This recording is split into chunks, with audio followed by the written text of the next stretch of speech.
who doesn't want to join a gang, okay? But every time they live in an environment where their community, quote unquote, neighborhood basically, is filtrated or, okay, so that means every time they have to walk to their door, they're being threatened.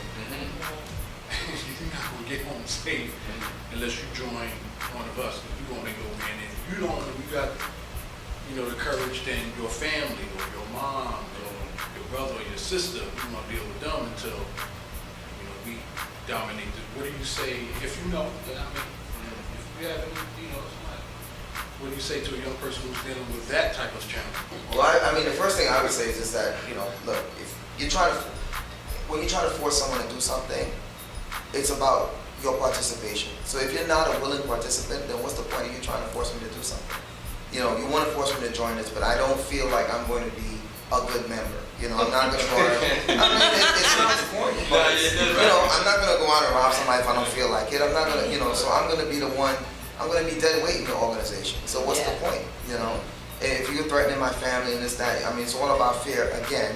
So there are consequences there. So we do live in a society that's controlled by fear. So once you understand that, then now you have to understand how to put that to your benefit. You know, if I don't want to do something, I don't want to do it, and that's my right.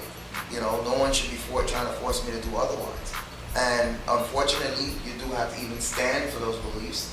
It may take, hopefully not, but it might take a beating. It might take, you know, I think you all go through those kind of decisions where you have to stand for what you believe in. You know, and ask people in the 60s if they had to go through hoses and dog bites and, you know, all these, you know, getting beaten and stuff like that to stand up for that. They believe in civil rights. And if you believe in something, you have to stand by it. You know, it's not an easy lesson. I'm not going to sit here and say that that is easy. But it's one of those things that is the right thing to do, and you stand by it, and you have to live with that consequence. And hopefully, by you doing that, you will see the benefits of that down the road. That's how each one of us has gotten to the position we are here today. Invite them to the things that interest you, that you know they will not be interested in. Invite them to church, invite them to class, school.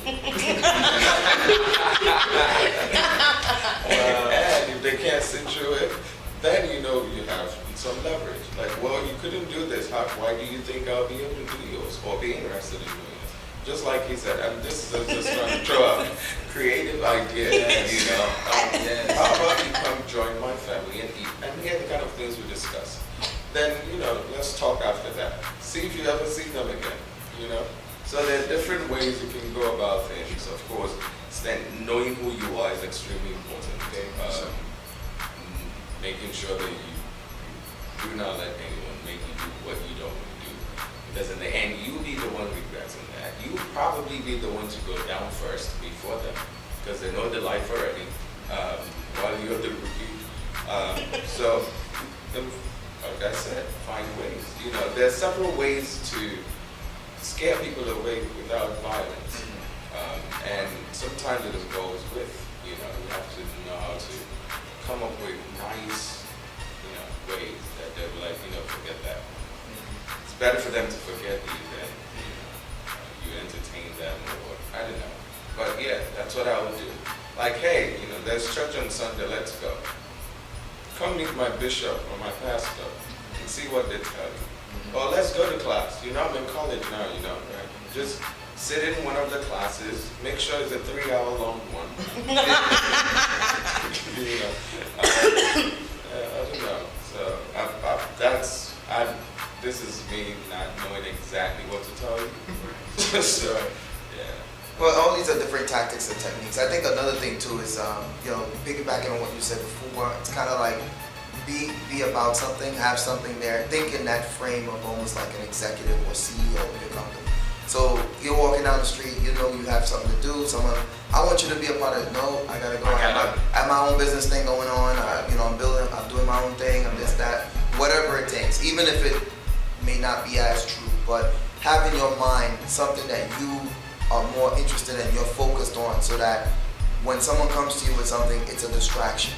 You know, because once people see that you're in a straight line and you're going towards something, they very rarely try to push you away from that, because they have to be passionate about what they believe in. How are you going to tell me to join a gang and I'm passionate about it. I don't want to be there.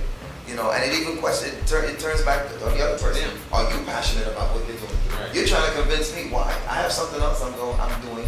You're trying to convince me about something. You sure you're passionate about this? Or you just kind of following the crowd, you know? And just to piggyback on real quick, a lot of times in the end result, they respect that. Mm-hmm. They really do, because they really like, well, damn, you really own what you say you own. So, you know, it's like, well, you got a point. All right, you know. And a lot of times, what I've found out talking to like people who in gangs and things like that, for the long haul, they're like, man, I should have been doing what you were doing. You were right that whole time. You know, not everybody, but for the ones who really were like, I'm in it, but I'm really just in it just to kind of protect myself. I don't really know I have any direction. And look at you and like, wow, they're really kind of envious in a sense. They won't tell you that. Yeah. They won't tell you that, but deep inside, a lot of them are like, man, I wish I had that type of. Ask them where they'll be in 5 years. Yeah. Where they see themselves. Yeah. Yeah, sometimes they'll bluff it, but those are questions they go back and think about. Tell them in 5 years you're going to have a bachelor's degree and you probably have a real job. What would they be? Just, nice meeting. Very nice meeting. I had a conversation with a young kid who was formerly cancer gang member. And we were talking about this, and he was telling me about all the benefits of being in a gang. Like, okay, fine, you've been in jail, you're in this program now, trying to restructure your life. At your age, many people your age already have a bachelor's, some of them have masters, some of them have jobs that pay them over $100,000. And here we are still struggling to get your GED.